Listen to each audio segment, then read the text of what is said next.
Ahora sí vamos a abrir nuestras Biblias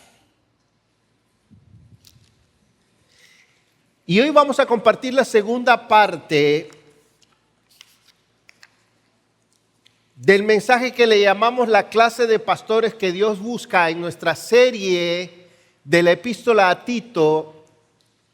Y estamos en Tito capítulo 1 desde los versículos 5 al 9. Mucho ya dijimos de este texto en la primera parte. Y hoy vamos a continuar con los versículos 8 y 9. Pero vamos a leer todo nuevamente. Por esta causa, le dice Pablo a Tito, te dejé en Creta para que pusieras en orden lo que queda y designaras ancianos en cada ciudad como te mandé. Lo designarás si el anciano es irreprensible, marido de una sola mujer, que tenga hijos creyentes, no acusados de disolución ni de rebeldía, porque el obispo debe ser irreprensible como administrador de Dios, no obstinado, no iracundo, no dado a la bebida, no pendenciero, no amante de ganancias deshonestas. Antes bien debe ser hospitalario, amante de lo bueno, prudente, justo, santo, dueño de sí mismo. Debe retener la palabra fiel, que es conforme a la enseñanza, para que sea capaz también de exhortar con sana doctrina y refutar a los que contradicen. Oremos. Padre celestial, una vez más nos presentamos ante ti. Esta es tu palabra, tú la has escrito para nosotros, para todos nosotros, con un propósito. Abre nuestros ojos para ver las maravillas de tu palabra. Abre nuestro corazón para ver cómo se aplica esta palabra a todos y cada uno de nosotros. Te suplicamos que tu Espíritu Santo le dé poder, le dé efectividad, luz, gloria a estas palabras. Ayúdame, Señor, ayúdanos, sé glorificado en el nombre de Jesús. Amén. No sé cuántos de ustedes han estado viendo el Mundial de Fútbol. No crean que yo lo he estado viendo.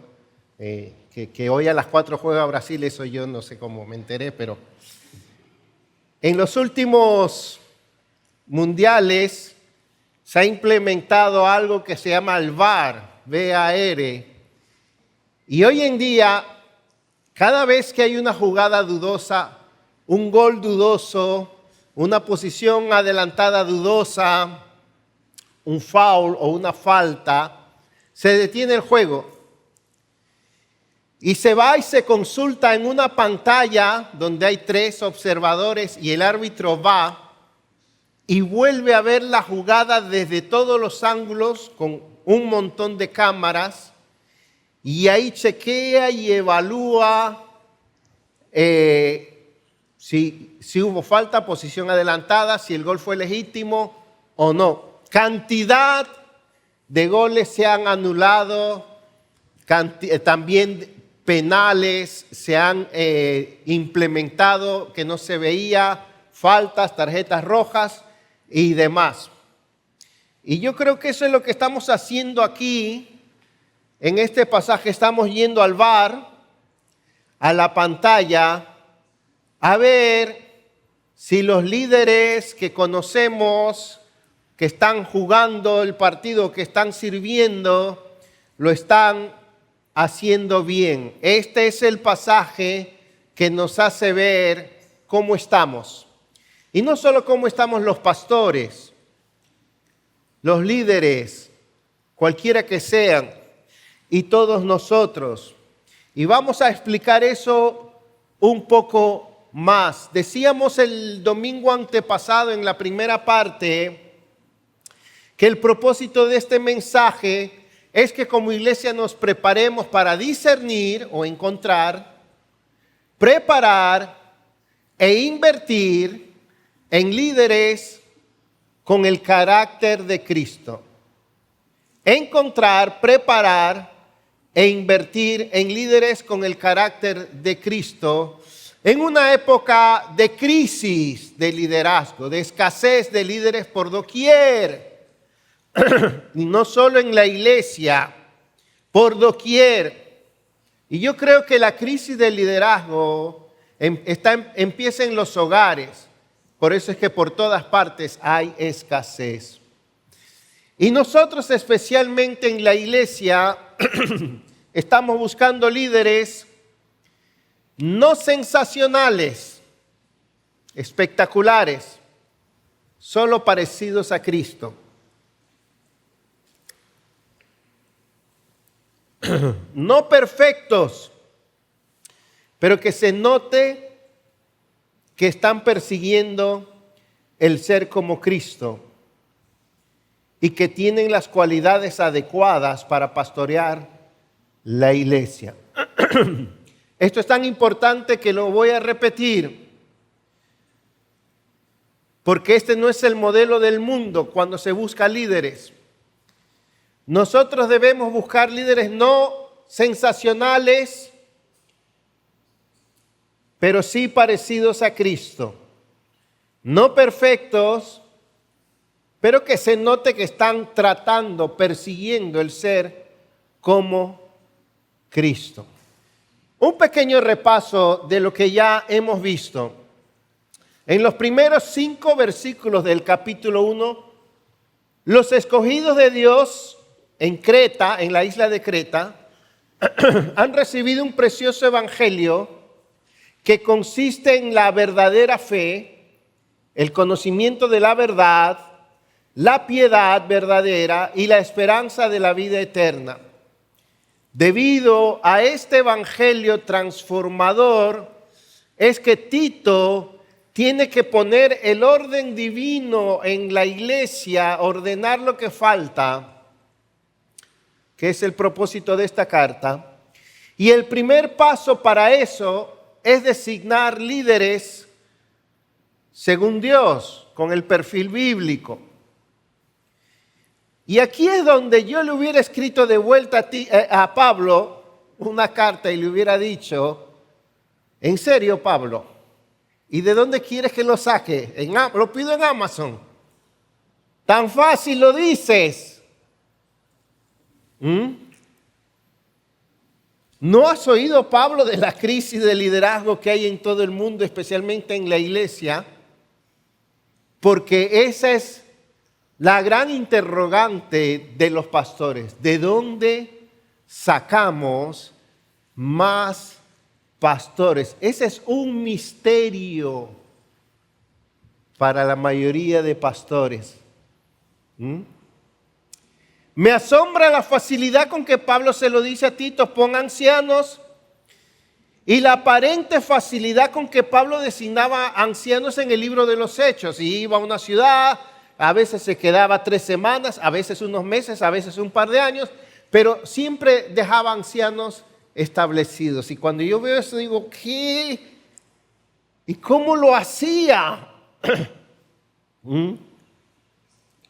Yo creo que aunque este es un mandato a Tito y después a los pastores, ya dije que esto también fue escrito para la iglesia y nos compromete a todos, perdón que insista con esto, nos compromete a todos a buscar líderes con el perfil bíblico y a invertir en la preparación de líderes con ese perfil. Porque a veces la falta de líderes puede ser por la falta de la labor de los pastores, pero a veces la falta de líderes se debe a que la iglesia no tiene la inversión, no tiene la actividad, no tiene el involucramiento, el compromiso para hacerlo. Pero a veces la falta de líderes se debe a lo que no se está haciendo en los hogares.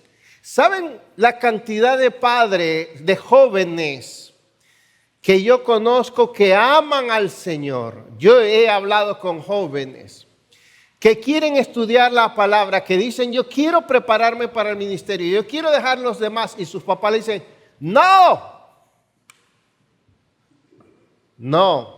Tú tienes que ser como yo, tú tienes que hacer dinero, tú tienes que ir a la universidad, tú tienes que esto, tú tienes lo otro. O un pastor menos.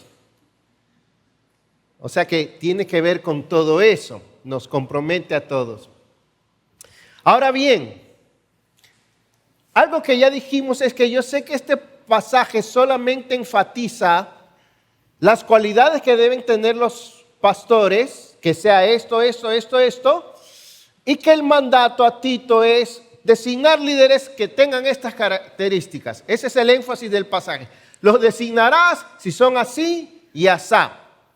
Este pasaje no dice por qué deben ser así, ni cómo lograr líderes así. Pero sí debemos asumir que Tito sí sabía cómo hacerlo, de dónde sacarlos, cómo producirlos. Si no, Pablo no se lo hubiera mandado. Pablo hubiera dicho, bueno, primero tengo que enseñarle a Tito cómo se hace. Estudiando este texto encontré por qué Pablo le manda a Tito a que simplemente designe líderes sin mayor explicación y por qué tenía la confianza que Tito lo iba a lograr. Y la clave para encontrar eso está aquí mismo, pero se lo voy a explicar después. Repasando, lo primero que vimos es que las primeras características de un verdadero líder es qué clase de líder es en su hogar. ¿Se acuerdan? Verso 6, irreprensible primero en su hogar, irreprensible general para todo lo demás, marido de una sola mujer, que tenga hijos creyentes, no acusados de disolución ni de rebeldía. Eso es lo primero.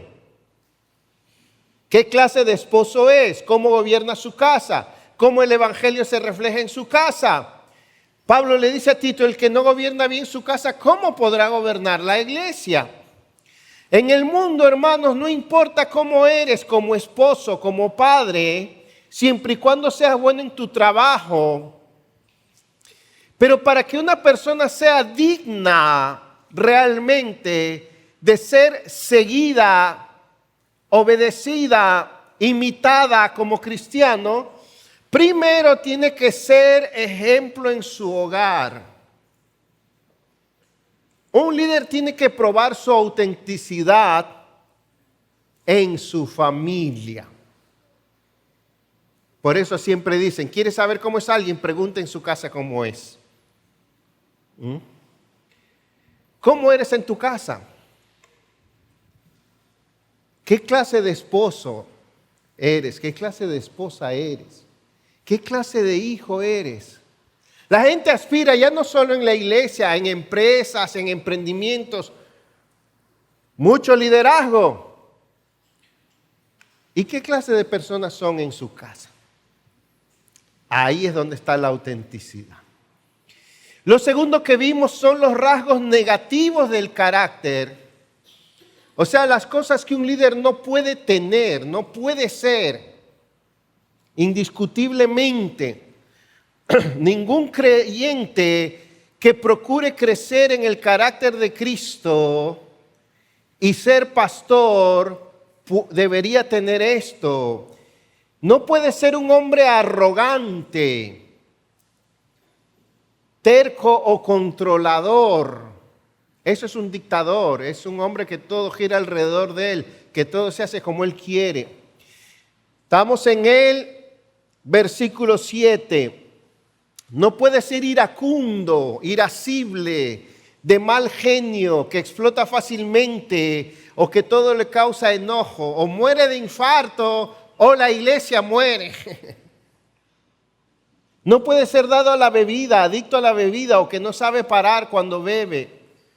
No puede ser violento, que justifica sus peleas y está peleando. Hay personas que creen que hay cosas justificables de arreglarlas con violencia. Yo he escuchado a hermanos en la fe que dicen, no, pero si es eso yo lo pongo en su lugar. No, conmigo no se meten. ¿Qué? Hermano, usted debería ser boxeador o luchador de lucha libre.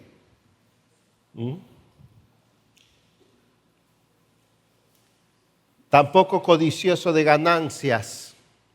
Pero bien, ese fue el repaso. Ahora vamos al siguiente punto, que son los rasgos positivos que un pastor o anciano debe tener, virtudes, cualidades de su carácter. Versículo 8. Antes bien debe ser, dice en primer lugar, hospitalario. ¿Cómo así? ¿Tan espiritual es esa categoría y tan importante? Yo no lo hubiera puesto. Filoxenos significa amante de los extraños, dispuesto a recibir a los desconocidos, dispuesto en acoger en su casa a todos, especialmente a los desconocidos.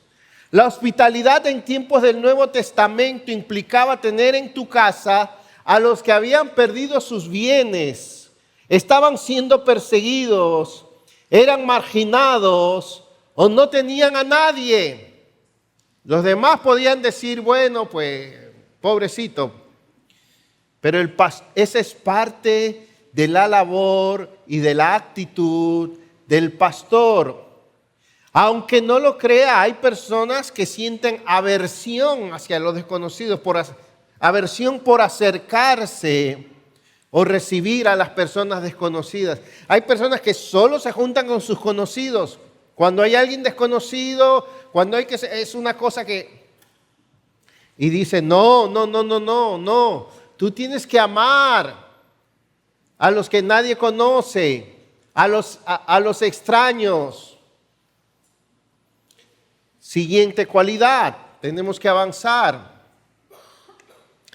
Amante de lo bueno, amar lo que es realmente bueno o inherentemente bueno.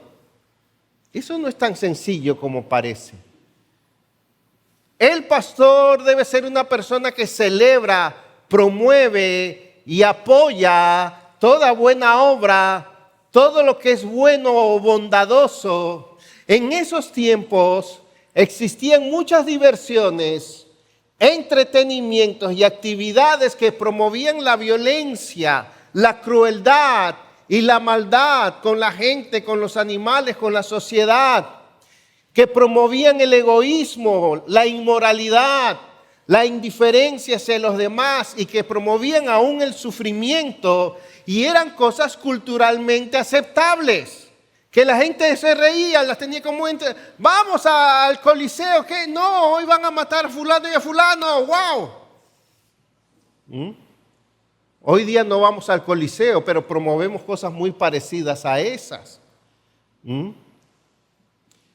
Un pastor no puede estarse riendo, celebrando, justificando tales actos.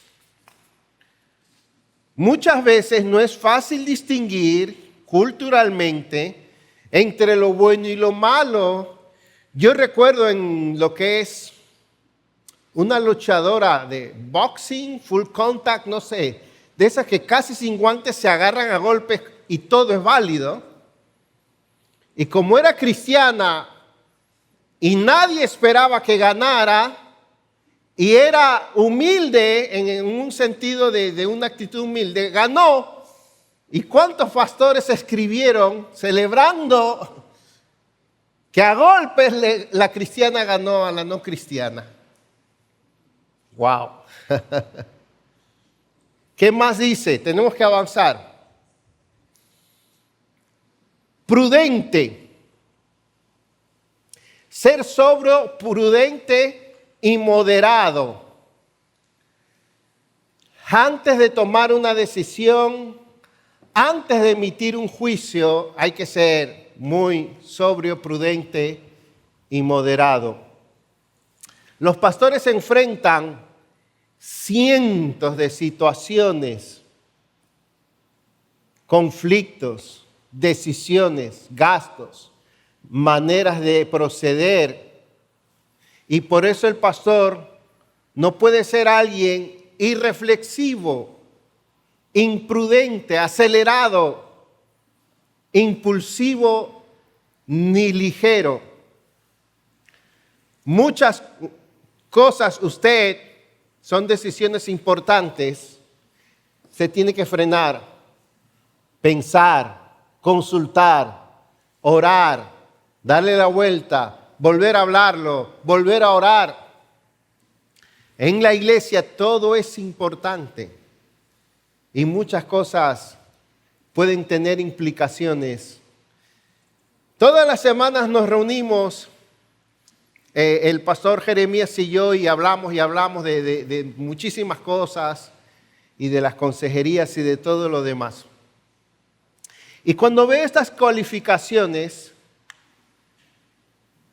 siempre veo la dinámica. Primero, la teología nos dice qué está pasando ahí y qué se le debe decir a esa persona. Eso es fácil.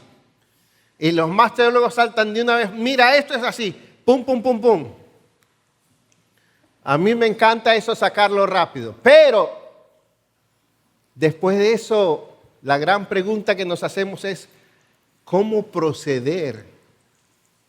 ¿Cómo tratar a esa persona? ¿Cómo actuar? ¿Cómo hacerlo? Y después de eso, lo que a mí más me desafía es qué corazón debo tener, qué debo sentir hacia esa persona. Y esas son cosas diferentes. Porque si es por la teología, uno dice, bueno, a ese hermano por favor dile que se congregue en otro lado. Sigamos. Tiene que ser justo, imparcial, balanceado. Son muchas las cosas que hay que sopesar, son muchas las conductas que hay que evaluar, son muchos los conflictos interpersonales que el pastor enfrenta entre matrimonios, padres con quejas de sus hijos, hermanos con quejas en sus trabajos, ofensas en la iglesia con hermanos, diferencias de opiniones de los líderes, y en todo eso el pastor debe sopesar, valorar y juzgar muy bien las cosas. Algo sumamente importante cuando hablamos de ser justos es darle a todas las conductas y a todas las cosas las debidas categorías bíblicas y la debida responsabilidad bíblica.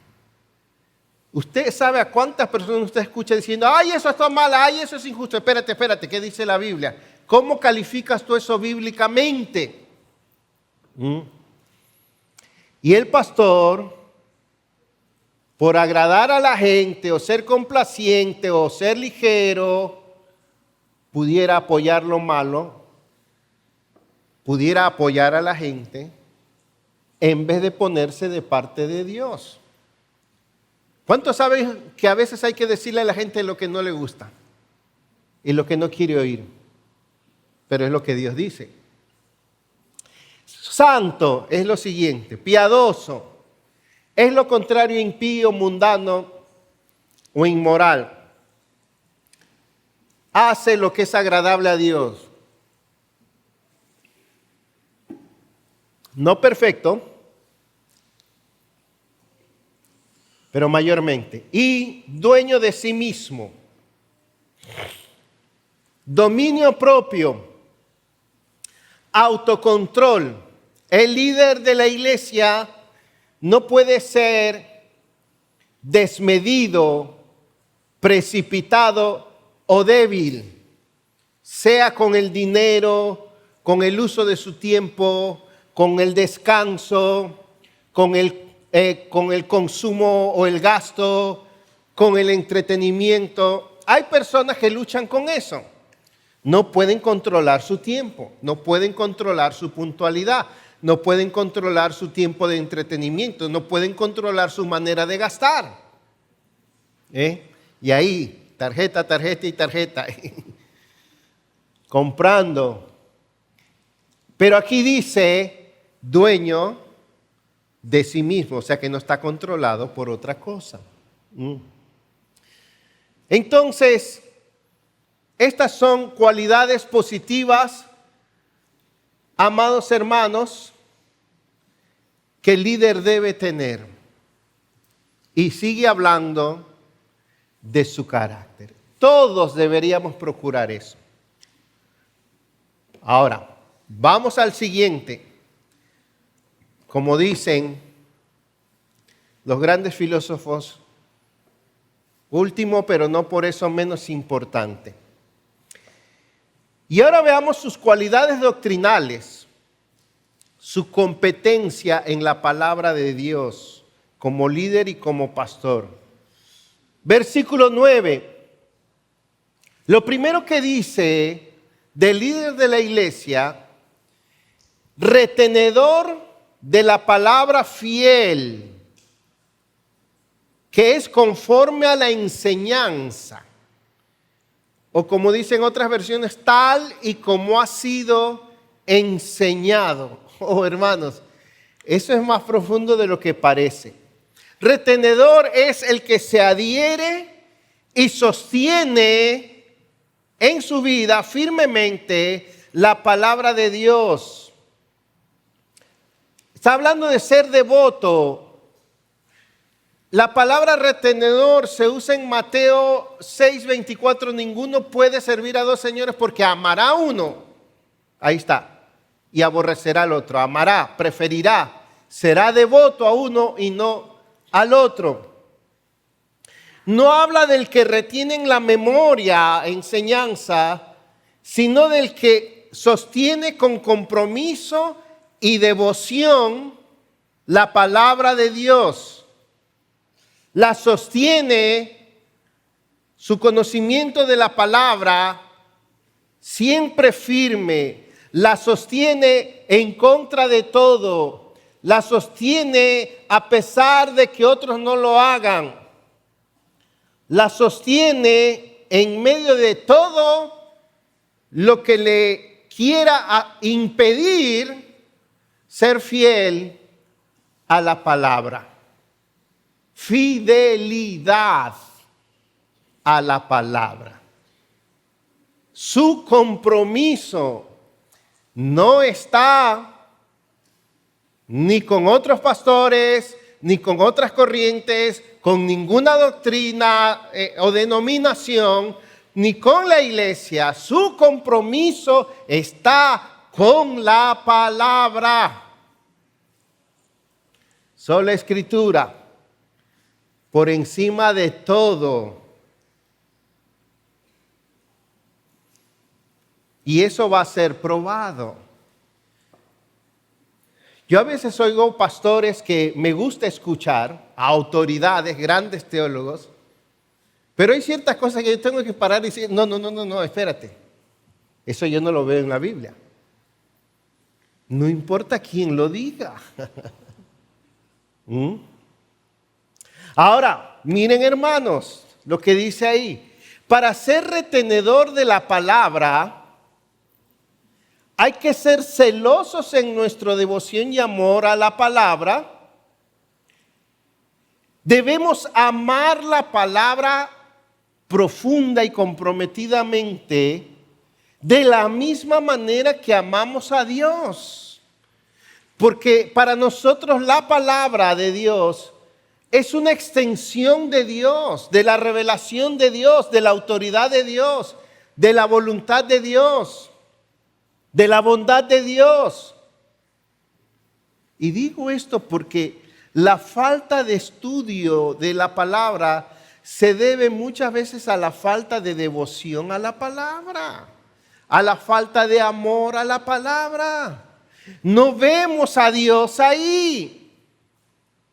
Hermanos, la palabra, si usted quiere crecer en la palabra, enseñar la palabra, no es una píldora para dormir en las noches, no es una píldora vitamínica en las mañanas para que le vaya bien, porque en esta época de los mensajes cortos de texto, nos conformamos con un par de líneas motivadoras de la palabra y ni hemos procesado bien qué dice, pero suena emotivo, emocionante.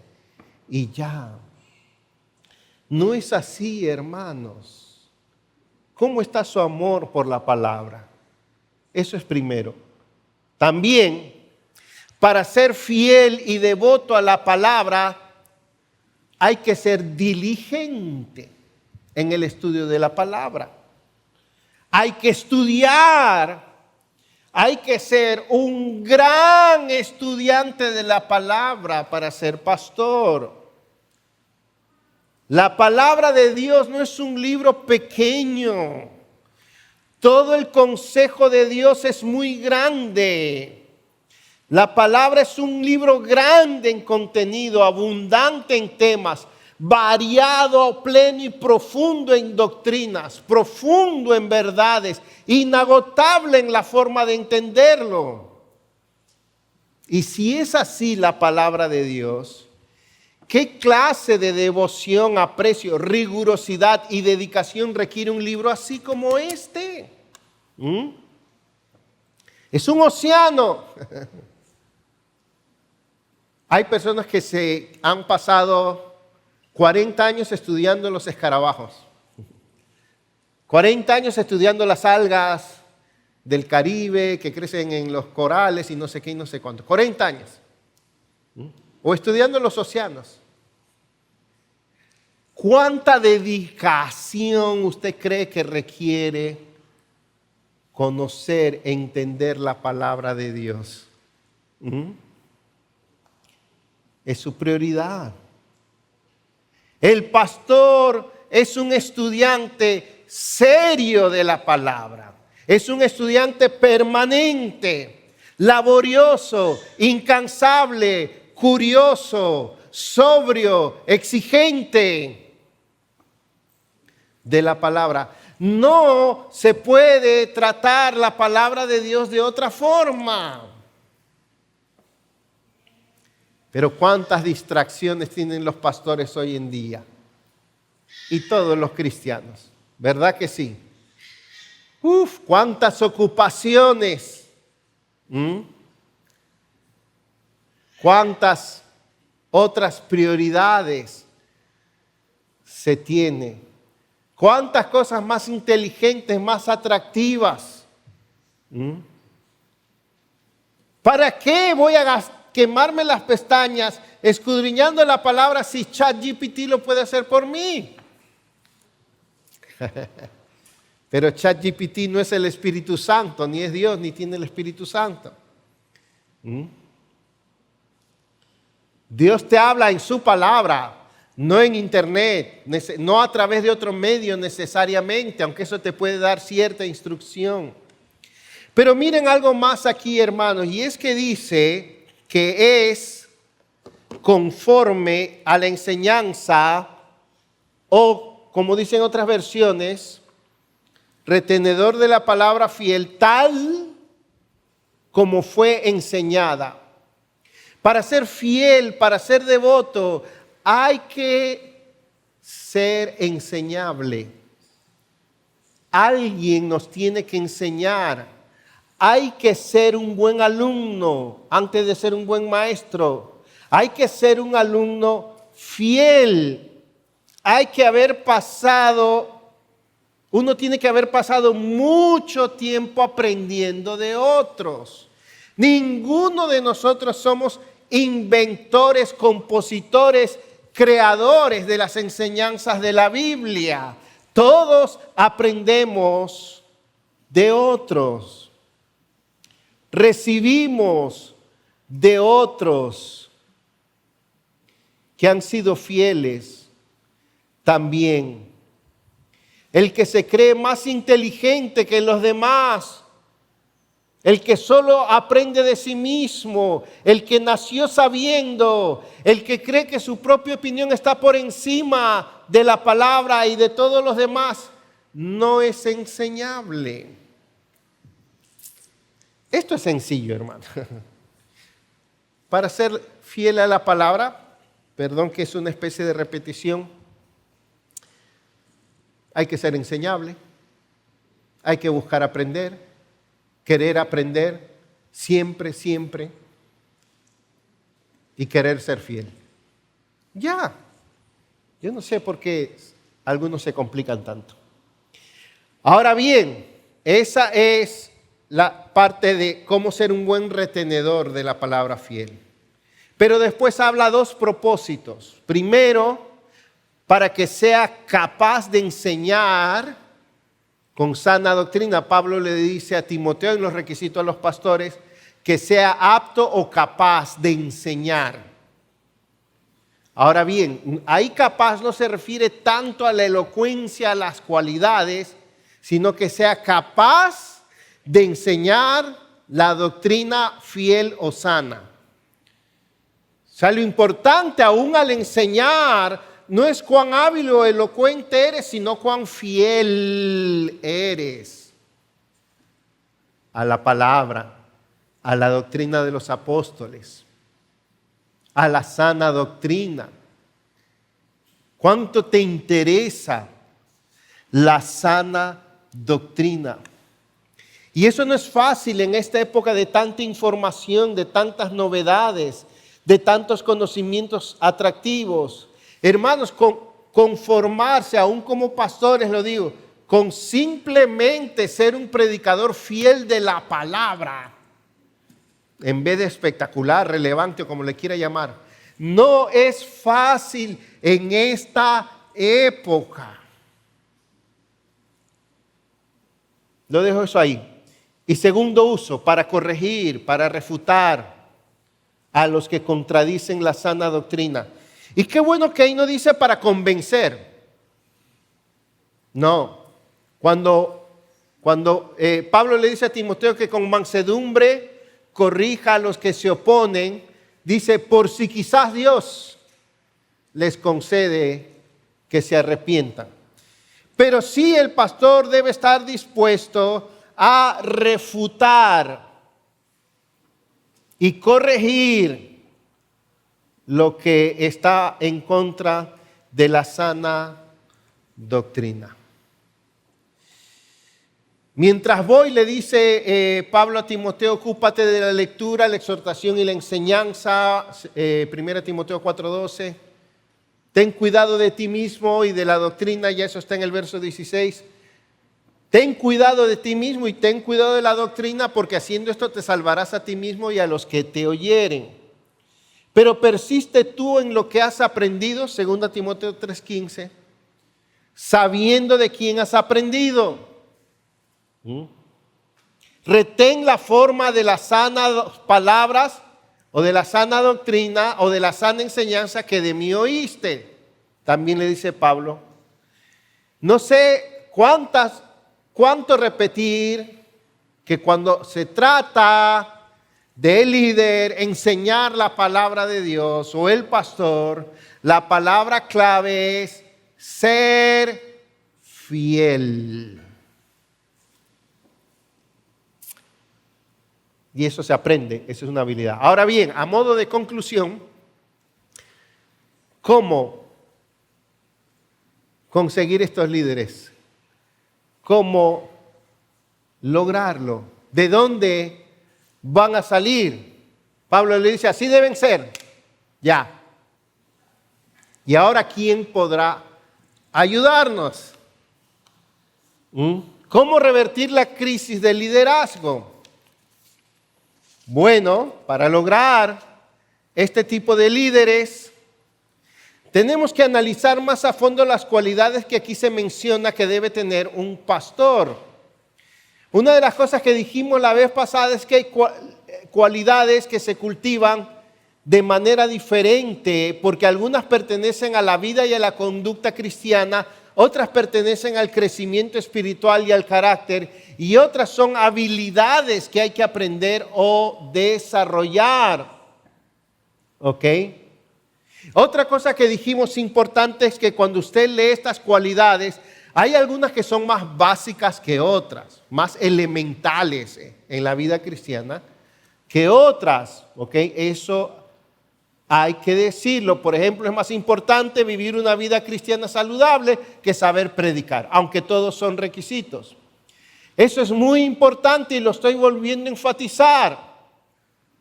Porque todo es producto de un crecimiento sano como creyente, de un verdadero discipulado de su vida como creyente. Les había dicho que encontré en este pasaje por qué Pablo le manda esto a Tito y tiene la confianza de que Tito lo va a lograr. Y yo veo eso en el versículo 4 y en el versículo 9. ¿Cómo le llama Pablo a Tito? Verdadero hijo en la fe.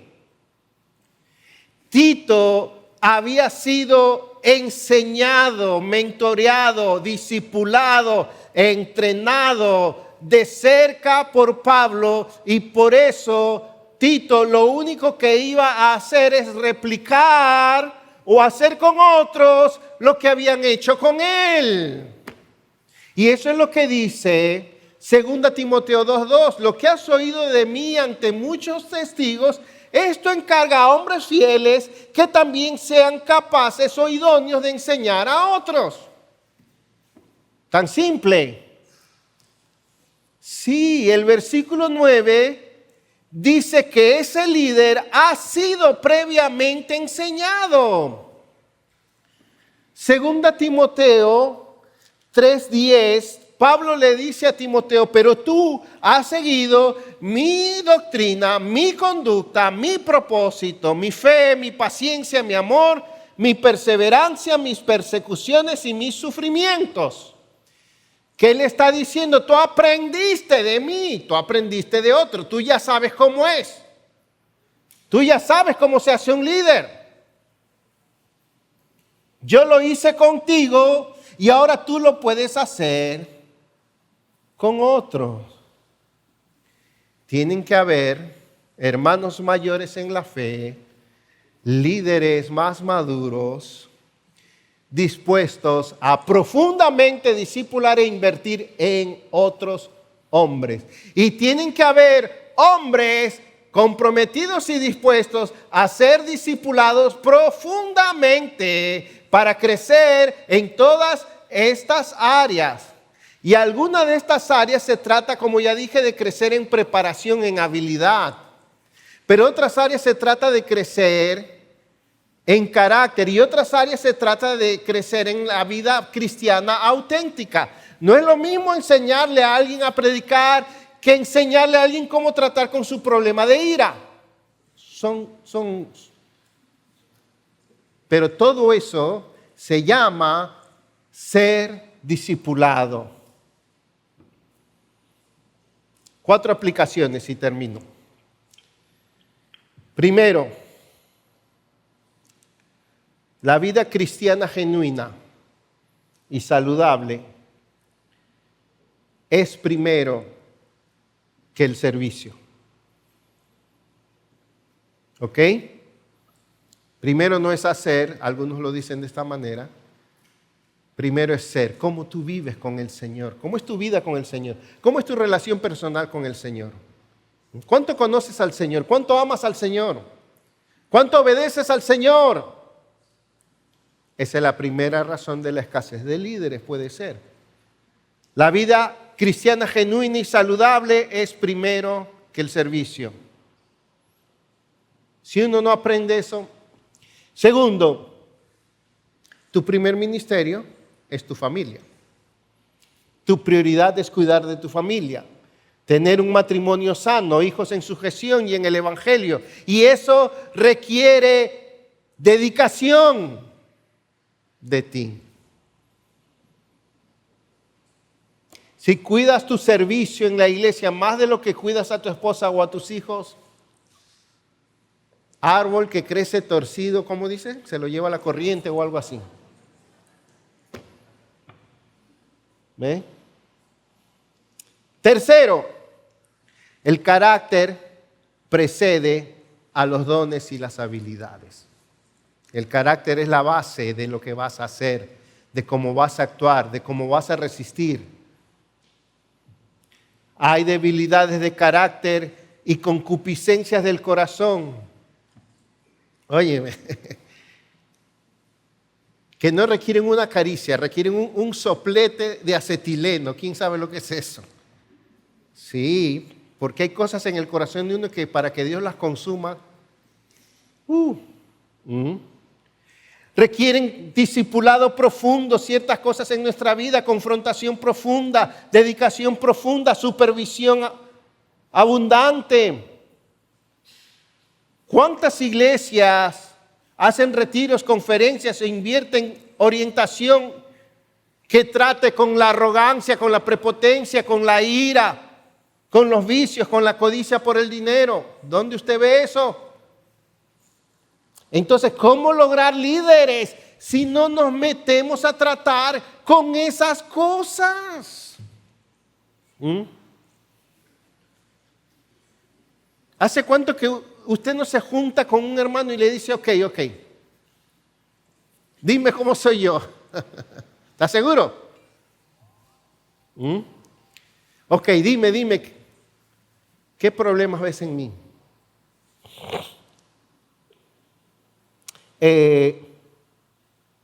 Cuarto,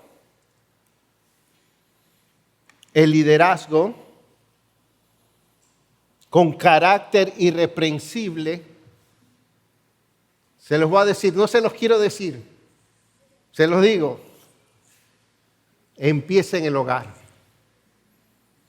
El carácter irreprensible se cultiva en el hogar. El no mentir, el no ser inmoral y después en la vida normal de la iglesia. La santidad, la devoción, la obediencia, la integridad, la honestidad, la corrección, el dominio propio. Eso se aprende en el hogar. Y sigue en la vida de la iglesia. Si vamos a esperar a ver cómo le hacemos con el carácter irreprensible, cuando alguien diga quiero ser pastor, ya es muy tarde.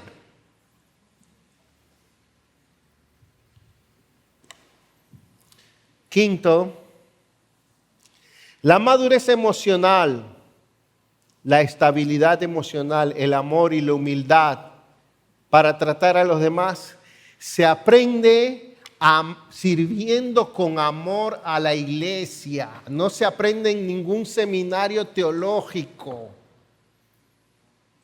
Eso se aprende visitando a un hermano enfermo, a un anciano, siendo paciente con un hermano que te pidió algo, que te pidió que lo lleves al médico.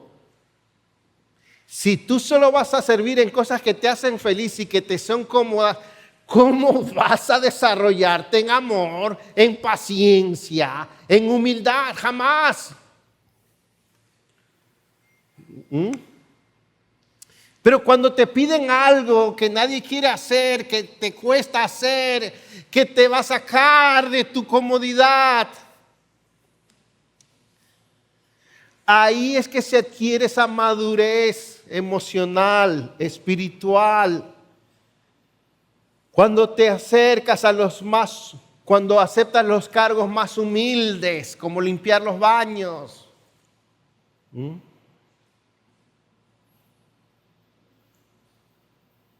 Cuando lloras con los que lloran.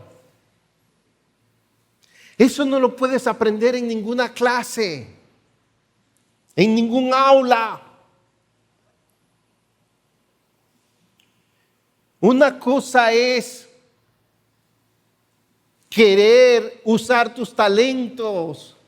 Otra cosa es amar a los hermanos, porque los hermanos, al igual que tú y que yo, están llenos de defectos y pecados y debilidades y sufrimientos. Estuve hace poco con un pastor amigo mío en Estados Unidos, predicador, pastor de predicación, gran predicador y teólogo por mínimo 35 años, casi 40. Se retiraba esa semana y me dijo, ¿sabes qué? Ahora yo quiero reunirme con la gente porque quiero ayudar a la gente a llevar sus cargas. ¿Qué? Yo pensé que tú lo que querías era predicar los grandes misterios de Dios. Dijo, no, me falta entender, sentir más las cargas que lleva la gente. Esos son los pastores. Y por último, ponte a estudiar. No puedes ser maestro si no amas el estudiar la palabra. Nuestro deseo de liderar, dije la vez pasada, no puede ser más grande que nuestro deseo de ser como Cristo. De ahí viene todo. Pongámonos de pie.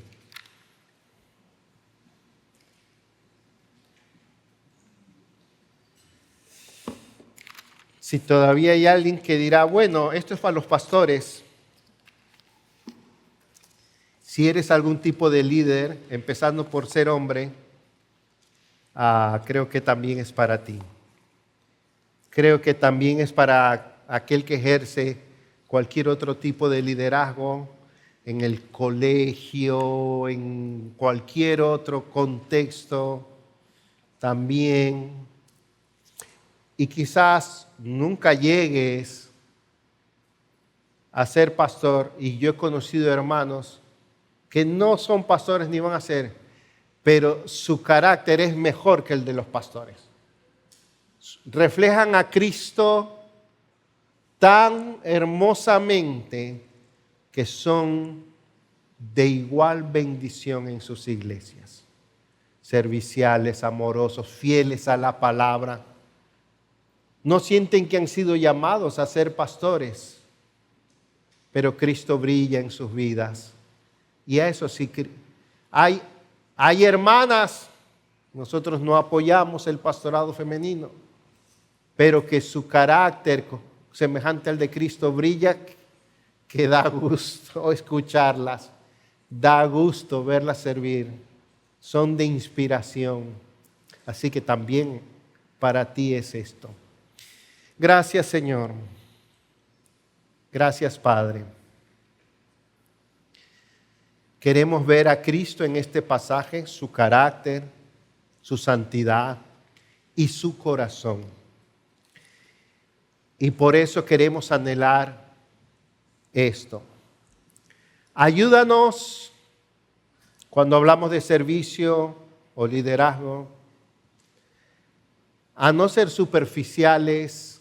Ayúdanos a no ser pragmáticos, porque como dice tu palabra en Jeremías 3:24, os daré pastores según mi corazón, que los pastoreen. Señor, ¿cuántos de nosotros podemos decir hoy, aquí estamos? ¿Cuántos de los que están aquí pueden decir, aunque nunca llegue a ser pastor, aquí estoy, yo quiero esto? Aunque seas mujer, joven, aunque digas, pero yo qué tengo que ver con los pastores, yo trabajo por ahí, no sé qué. Pero aún así, puedes decir, yo quiero esto, porque esto se parece a Cristo y yo quiero parecerme a Cristo. Señor, que podamos decir, yo quiero esto, yo anhelo más de ti. Haz tu obra en mí. Y si hay personas aquí que estás llamando a ser pastores, dales ahora más fe, más ánimo, más fuerzas, más compromiso y un deseo más profundo de trabajar en sus vidas estas cualidades. Y si hay alguien aquí que no entiende muy bien el Evangelio, que no sabe si es creyente, que vea en esta enseñanza cómo Cristo cambia a una persona, transforma a una persona cuando la salva. Somos, cuando venimos a Cristo, dice la Escritura, somos hechura suya. Pídele, Señor Jesús, hazme de nuevo. Si no estás seguro que eres creyente, dile, Señor, hazme una nueva persona. Hazme un nuevo hombre, hazme una nueva mujer. Yo ya no quiero ser como soy, sálvame. Sálvame, rescátame por la fe en Cristo. Amén.